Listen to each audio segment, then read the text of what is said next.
আমেরিকার মিশিগানের ট্রাভার্স সিটিতে একটি ওয়ালমার্ট স্টোরে শনিবার রাতে ছুরিকাঘাতে অন্তত 11 জন আহত হয়েছেন। আহতদের মধ্যে 6 জনের অবস্থা আশঙ্কাজনক। স্থানীয় কর্তৃপক্ষ জানিয়েছে, হামলার ঘটনায় একজন সন্দেহভাজনকে আটক করা হয়েছে।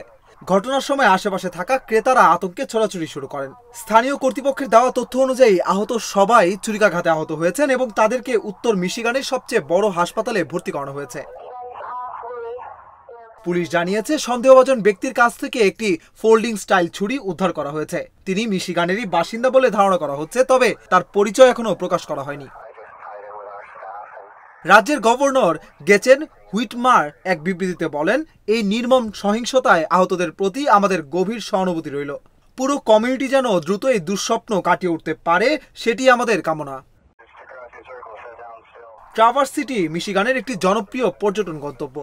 এটি চেরি উৎসব, ওয়াইন এবং লেক মিশিগানের তীরবর্তী প্রাকৃতিক সৌন্দর্যের জন্য বিখ্যাত।